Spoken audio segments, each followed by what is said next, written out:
Sambil mengulurkan jemari tangannya dengan kuku-kukunya yang hitam, mereka berkata sekali lagi, "Mai-mai kek, mai-mai." Kebayang gak kalian? Ku sama Kunti takut.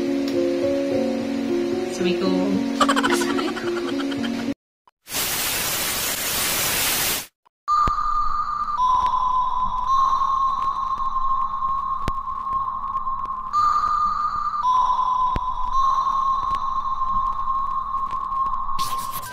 Hi Hello Visible, it's me Ensa Trixie. Welcome back to my YouTube channel. How are you guys? Aku harap kalian semua dalam keadaan baik-baik saja ya. Gimana nih? Apa kalian sudah siap untuk melanjutkan petualangan bersama Visible Series? Di episode Visible kali ini, aku mau cerita tentang kejadian yang terjadi di sekitar rumah masa kecil aku yang ada di Bali. Lebih tepatnya mengenai salah satu sungai yang terpanjang dan cukup terkenal karena pernah sempat viral. Dan for your information, sungai ini jaraknya nggak begitu jauh dari rumah aku, yang posisinya bisa dibilang condong ke arah hilir, alias ke bagian sungai yang mengalir terus sampai ke arah laut. Dan untuk tema cerita yang satu ini, aku akan menceritakan 4 kejadian horor sekaligus yang terjadi di sekitar tahun 2000-an dalam rentang waktu yang berbeda-beda. Kira-kira seperti apa petualangan Visible Series kali ini? Gak usah berlama-lama lagi, let's get started.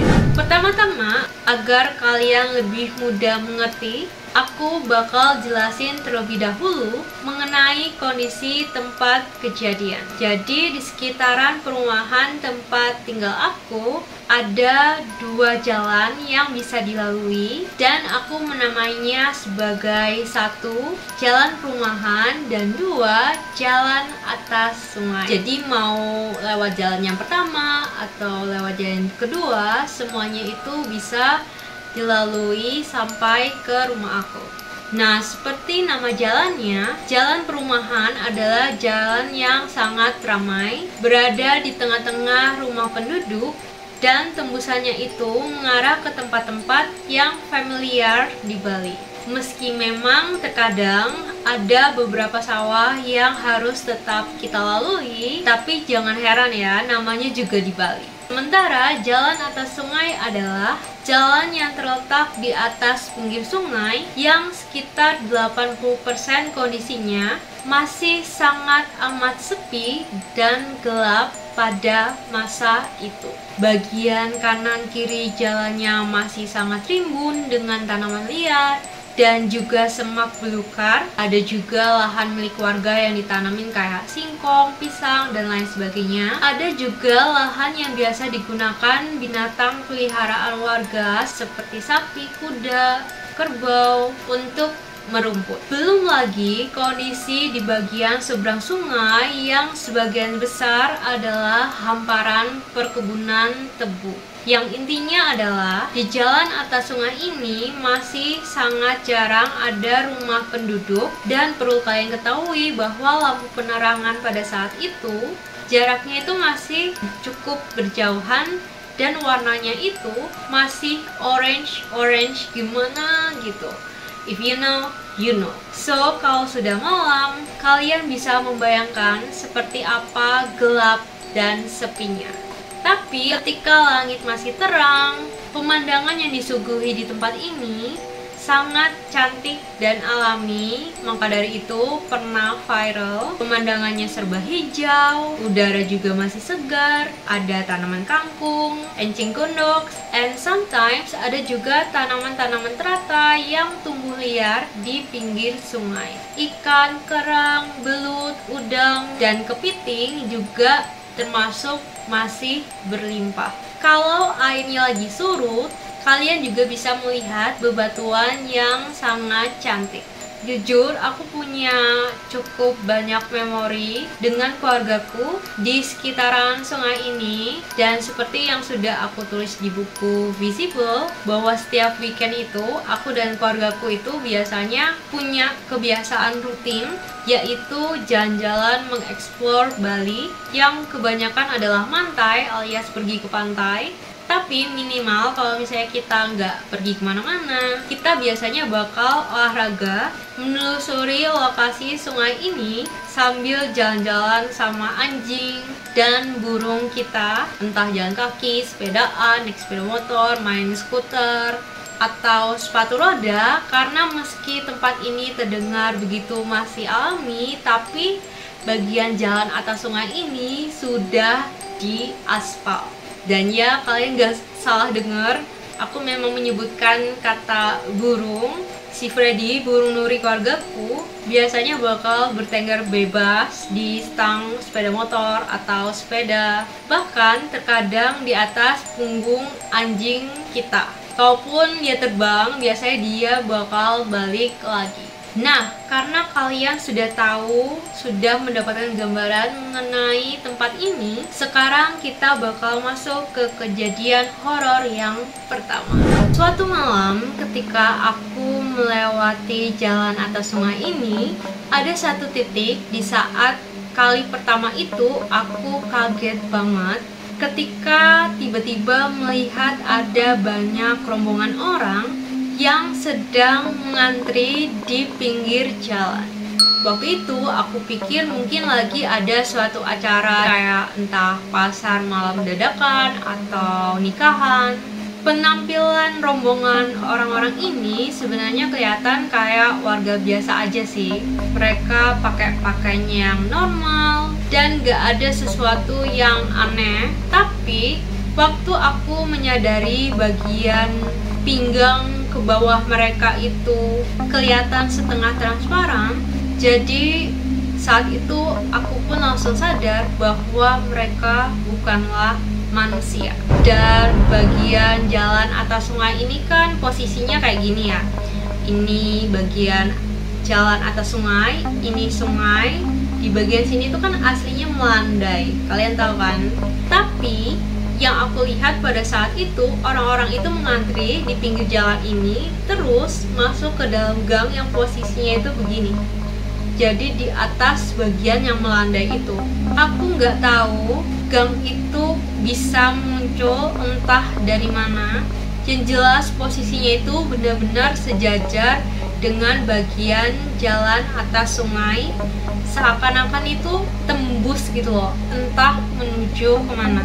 Waktu aku memperhatikan, gang itu kelihatan terang, di kanan kirinya ada banyak lampu dan bangunan yang bentukannya kayak rumah-rumah penduduk. Cuman aku tuh nggak bisa lihat secara detail apa yang ada di dalamnya, karena sekali lagi posisinya itu kan lagi ada banyak orang yang sedang mengantri masuk ke dalam sana, sementara aku dalam posisi lagi lewat pakai kendaraan yang kelihatan jelas sekali. Mereka benar-benar pure seperti manusia biasa, pakai pakaian biasa, beraktivitas juga secara biasa. Kalian bisa bayangin lagi mengantri loh guys. Mereka sama sekali nggak kelihatan kayak genderuwo atau kunti atau pocong dan lain-lain yang kelihatan serem, yang jalannya tiba-tiba merangkak atau terbang atau kayang, you know. Pokoknya semua itu bener-bener kelihatan normal dan biasa aja. Ada yang tua, ada yang muda, bahkan ada anak-anak yang lagi digandeng tangannya sama orang tua mereka. Yang aku pikirkan waktu kecil itu, ya kayak, hah, masa sih iya di antara mereka ada juga gitu loh perkampungan yang bentuknya benar-benar kurang lebih sama persis sama yang ada di dunia kita. Apakah itu perkampungan gaib atau itu perkampungan setan? Apakah itu hanya bentuk salah satu contoh duplikasi mereka atau semacamnya? Apakah dunia mereka yang mirip seperti dunia kita itu benar-benar ada? Gimana menurut kalian? Kalian komen di bawah ya. Kalau kalian sudah nonton Visible episode Pasar Setan di Banyuwangi, kalian pasti bakal aku tuh cuman kayak gak kebayang gitu loh. Kalau ada orang-orang yang kebetulan bisa lihat kayak aku dan secara tanpa sengaja kita masuk ke dalam tempat kayak gitu, kita belanja di pasar mereka, bertamu ke rumah mereka, makan sesuatu di sana. Untungnya aku sama sekali nggak pernah dan jangan sampai ngalamin. So ya, sejak tahu kalau di situ ada kampung, jujuri karena mereka nggak kelihatan menakutkan atau menyeramkan, dan aku pada saat itu adalah anak kecil yang serba ingin tahu, jadi aku lumayan penasaran. Aku suka nyariin dalam tanda kutip setiap kali lewat jalan itu. Aku suka kayak nanti-nanti gitu loh. Aku menanti-nanti kayak sebentar lagi kita akan melewati kampung itu. Kira-kira ada apa lagi ya? Kira-kira kali ini bakal kelihatan jelas nggak ya? Dan jawabannya, suatu siang aku pernah melihat dengan jelas pada saat kampung itu dalam keadaan sepi, sama sekali nggak ada orang. Apa karena mereka lagi tidur siang dan baru keluar ketika malam hari? Kalau teman-teman hantuku sih enggak ya. Kita siang-siang juga kita main bareng. Dan ya, ternyata benar rumah yang ada di dalam gang itu kelihatan seperti rumah-rumah pada umumnya. Fakta uniknya, aku nggak selalu melihat kampung ini loh. Jadi kadang-kadang kelihatan, kadang-kadang juga nggak kelihatan. Aku nggak tahu apakah itu tergantung dengan kondisiku atau justru kampung itu hanya terlihat di waktu-waktu yang tertentu saja. Gimana menurut kalian? Kalian komen di bawah ya. Next, sekarang kita beralih ke kejadian horor yang kedua. Kejadian yang satu ini terjadi sekitar jam 7 malam ketika aku dan papi yang sedang berboncengan sepeda motor hendak pergi untuk mencari makan malam. Hanya ada aku dan papi aja nih, mami lagi nggak ikut. Karena tempat yang kita tuju itu jalan yang terdekat adalah jalan atas sungai. Tapi jujur, sebenarnya aku nggak suka lewat jalan itu ketika malam hari. Karena seperti yang sudah aku katakan sebelumnya dan sudah bisa kalian bayangkan, selain kondisinya itu masih rawan bahaya, ya kalian bisa tebak sendiri bahwa aku sering banget lihat ada banyak banget makhluk yang menatap aku dari balik pepohonan atau dari arah sungai. Dan entah bagaimana ya, mereka itu bisa tahu loh kalau aku bisa melihat mereka. Aku dan papi akhirnya tiba di pedagang kaki lima, kayak gerobakan gitu, yang mangkalnya itu tepat berada di ujung samping jembatan. Jadi ini jembatan, terus dia ada di ujungnya gitu. Di sana biasanya ada dua pedagang, satu pedagang sate, satu lagi pedagang bubur, kayak bubur kacang hijau, ketan hitam, kurang lebih kayak gitu. Dan salah satu tradisi di keluargaku ketika kita selesai makan sate, biasanya kita bakal makan bubur, sehingga kita sering banget memakan waktu cukup lama kalau lagi makan di sana. Pada saat kejadian yang satu ini, aku itu posisinya duduk di paling ujung karena aku suka sensasi dari hembusan angin gitu loh. Kalau di tengah itu kan biasanya ketutupan kayak terpal atau spanduk gitu. Nah, pada saat udah selesai makan ini, papi kan lagi sibuk bayar sambil ngobrol gitu ya sama pedagangnya. Berdirilah aku dari tempat dudukku, terus aku berbalik dan keluar, lalu menghadap tepat ke arah sungai. Pemandangan yang bisa aku lihat ketika siang hari tentunya bakalan cantik banget. Kita bisa melihat apa yang ada di bawah jembatan. Biasanya kayak ada batu-batuan cantik yang gede gitu. Tapi kalau malam hari, kalian tahu sendirilah, semuanya kelihatan samar-samar. Apalagi jembatan ini kan posisinya lumayan tinggi ya, dan tepat di depanku itu tanahnya itu langsung menuju ke bawah, nggak ada bagian yang melandai atau menurun gitu. Dan selain itu, di bagian bawah itu ditumbuhi oleh tanaman-tanaman liar yang sangat rimbun. Jadi aku nggak berani untuk berdiri terlalu pinggir. Kondisinya gelap pula ya. Salah-salah melangkah kan nanti malah bisa bahaya. Pada saat aku sedang sibuk mengamati, tiba-tiba aku melihat ada sekumpulan bapak-bapak yang sedang berjalan menelusuri bebatuan yang ada di sana. Jadi waktu itu kondisi airnya lagi lumayan surut ya. Di situ aku hanya berpikir kayak, oh mungkin mereka lagi sibuk mencari ikan, belut, kepiting, udang, something like that. Karena mereka melakukan hal itu di malam hari, sehingga itu adalah sesuatu yang unik untuk aku karena aku belum pernah lihat. Jadi sesuatu yang sulit untuk dilupain. Cuman karena mereka nggak membawa apa-apa sebagai penerangan dan hanya mengandalkan cahaya bulan, jadi di situ aku juga agak heran kayak, emangnya kelihatan ya?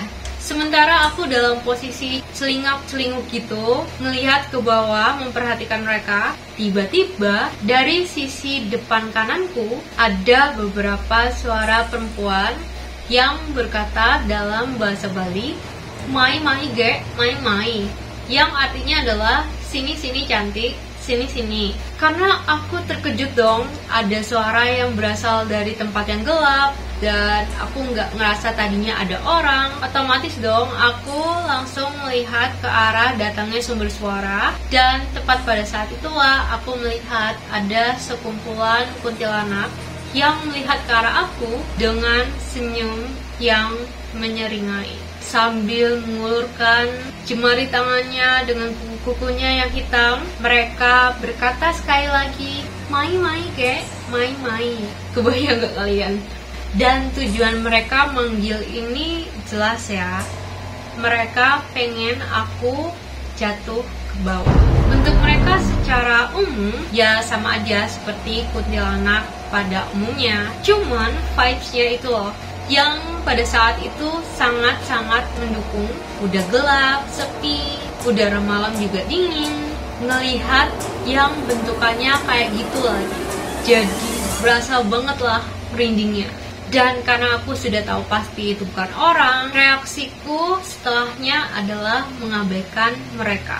Masih dalam bahasa Bali, salah satu dari mereka berkata yang artinya, kalau penasaran sama apa yang ada di bawah, kesini naik, dari sini kan kelihatan lebih jelas. Mendengar hal itu pun, aku masih berusaha mengabaikan mereka, berusaha membuat mereka berpikir bahwa mereka sudah salah paham dengan reaksiku sebelumnya. Seolah-olah secara kebetulan aja, mungkin itu tadi ada bunyi tikus or apalah, sehingga aku tiba-tiba menoleh aja gitu. Pernah kan kayak di adegan-adegan film atau enggak cerita-cerita nyata juga aku pernah ngalamin dimana ketika kita dengar sesuatu terus kayak kita liatin aja nggak ada apa-apa kok gitu, padahal tadinya kayak dengar sesuatu gitu. I do that because sometimes tindakan-tindakan yang semacam itu tuh berhasil. Lalu setelah aku mengarahkan kembali perhatianku, pandanganku ke arah bapak-bapak yang ada di bawah jembatan di sungai itu, kalian tahu, bapak-bapak itu bukan lagi berjalan-jalan menelusuri bebatuan, tapi mereka sudah asik merayap dengan cepat di bagian tembok penopang jembatan. Jadi kan biasanya jembatan gini kan posisinya. Nah itu kan ada bagian yang menopang itu. Yang menopang kan biasanya kayak tembok yang gede gitu. Nah mereka tuh lagi set merayap dengan cepat. Dan mereka itu posisinya kayak loncat ke sana kemari. Melihat hal itu aku spontan dong, langsung kayak kaget banget dong. Sama sekali gak menyangka bahwa mereka itu bukan manusia, melainkan makhluk yang tak kasat mata. sampai aku kucek-kucek mata, terus aku lihat lagi, dan setelahnya mereka udah gak ada. Dan kalian tahu, hal yang terjadi berikutnya, semua kuntilanak yang berkumpul tadi langsung tertawa terbahak-bahak dengan suara khas mereka yang melengking sambil nunjuk aku, terus bilang, "Mai, kek, mai." Kurang lebih kayak gitu. Parahnya nggak cuman itu aja yang terjadi setelahnya. Mereka mulai bergerak mendekati aku. Aku mulai merasa takut, merinding, full sebadan-badan. Terus aku spontan teriak dalam hati, manggil, "Peka, tolong aku, Peka." For your information, buat kalian yang belum tahu, dulu aku pernah mention bahwa ketika aku di Bali, aku punya pendamping. Nah, salah satu pendampingku inilah yang kusebut dengan Peka, sebutan dalam bahasa Bali yang artinya adalah kakek. Kalau kalian tanya apakah kakek ini, Peka ini adalah kakeknya Ensa, jawabannya adalah enggak. Aku manggil beliau dengan sebutan Peka karena memang hubungan antara aku dan beliau itu seperti cucu dan kakek. Aku jadi kangen banget. Aku bisa kenal sama Peka karena beliau adalah pemilik lama rumah yang sedang aku tempati pada saat itu. Singkat cerita, kejadian tragis membuat beliau dan secara kebetulan, lokasi terakhirnya Peka adalah kamar aku. So ya, tempat aku tidur setiap hari. Aslinya adalah TKP pembunuhan. Semua tetangga tahu kejadian itu, sudah jadi rahasia umum. Dan banyak juga yang menganggap bahwa rumah kami adalah rumah yang menyeramkan. Aku nggak tahu ya kenapa keluarga aku kayak sering banget dapat rumah yang modelannya kayak gini. Kesalahan kita mungkin karena kadang kita nggak ngecek gitu loh sejarah dari rumah itu. Tapi giliran kadang kita cek sejarah si rumah terlebih dahulu, malah gak ada orang yang mau cerita. If you know, you know. Di balik semua desas-desus yang beredar, perlu kalian ketahui bahwa sosok Peka ini adalah sosok yang sangat-sangat baik, dan aku bersyukur sekali bisa mengenal dan didampingin sama beliau. Kalau kalian pengen tahu pengalaman-pengalaman aku bersama Peka, kalian bisa komen di bawah ya. Aku akan senang sekali memperkenalkan kalian dengan sosok luar biasa yang satu ini. Next, setelah aku teriak dalam hati manggil, "Peka, tolong aku." Gak lama kemudian, Peka datang dong. Beliau berdiri tepat di sampingku, dan aku langsung mengadulah kepada Peka seperti cucu kepada kakeknya. Aku bilang, "Aku digangguin sama mereka, Peka, bla bla bla bla bla bla." Peka pun akhirnya berkata kepada mereka, masih dalam bahasa Bali ya, yang artinya kurang lebih kayak, "Awas aja sampai kalian berani ganggu cucuku, habis kalian." Di momen itu aku sempat kaget banget karena itu adalah kali pertamanya aku mendengar Peka berkata kasar. Seketika itu para kunti itu langsung teriak, terus kabur semua, terbang kocar-kacir. Setelah itu Peka bilanglah ke aku, aduh, ge, gimana kalau Peka nggak ada? Masa sama kunti aja takut?" Aku jawab lah, habis aku dipanggilin ke sana biar jatuh. Kalau aku ada Peka, kan nggak apa-apa. Kalau anak lain sih nggak ada Peka, engken. Kalau anak lain nggak punya kakek gimana gitu. Alibiku, aku manggil Peka itu bukan karena aku takut. Aku sama Kunti takut. Assalamualaikum. Cuman di situ tuh kayak rasanya aku pengen aja gitu ngasih kunti-kunti itu pelajaran biar lain kali mereka tuh nggak godain anak-anak lagi gitu. Kata Peka kayak, ada aja kamu. Aku pun ya akhirnya kayak ketawa cekikan gitu. Seneng banget punya satu sosok yang menjaga seperti kakek sendiri, yang bahkan ketika aku mau meninggalkan Bali, Peka pun sampai bilang, kalau beliau akan selalu menunggu kepulanganku, dan kayak aku nggak perlu khawatir karena kalau aku nanti menapakkan kaki di langkah pertama, Peka bilang Peka pasti akan tahu dan kita bakal bisa ketemu lagi. For your information, Peka emang nggak bisa meninggalkan Bali karena suatu hal, sementara aku belum bisa pulang karena suatu hal. Maaf ya kalau aku agak sensitif mengenai hal yang menyangkut kakek ini, karena aku sendiri tuh sama sekali udah nggak punya kakek dan nenek dari pihak mami maupun papi karena mereka semua udah meninggal. So ya mungkin karena itu sih yang membuat hubunganku sama Peka ini jadi begitu spesial. Next, masih ada 2 kejadian lagi yang terjadi di sekitar sungai ini, dan 2 kejadian lagi itu bakal aku ceritain di next episode yang bakal lumayan cukup ekstrim karena menyangkut mengenai hidup dan mati. Kira-kira seperti apakah cerita yang selanjutnya? Kalian tungguin aja ya. So ya, itu dia untuk cerita Visible di episode kali ini.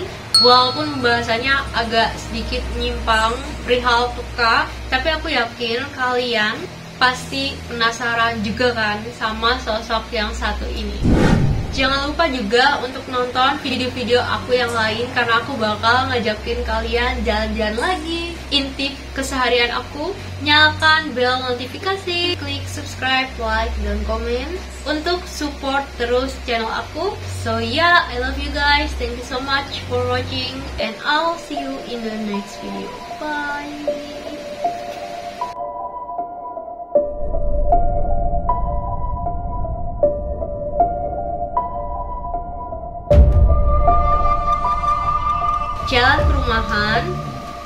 Jalan perumahan di jalan atas sungai ini masih amat jarang.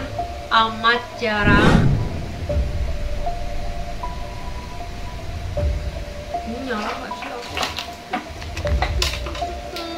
Baru kepuji-puji. Tuh aku takut tiba-tiba dia nggak itu. Jadi kondisinya itu kadang-kadang kenapa ada suara? Aku cerita horor di tengah malam. Dulu juga waktu kecil waktu aku kecil, ya waktu aku udah remaja ya, pada saat aku mulai nulis Visible pertama kali, cerita cinta sih gitu, tapi mungkin ada sedikit horornya gitu. Aku juga nulisnya ya tengah malam sampai pagi-pagi buta. Besoknya sekolah. Aku nulisnya mulai jam 11, jam 12 sampai jam 2, jam 3, terus aku tidur sebentar, besoknya langsung berangkat sekolah.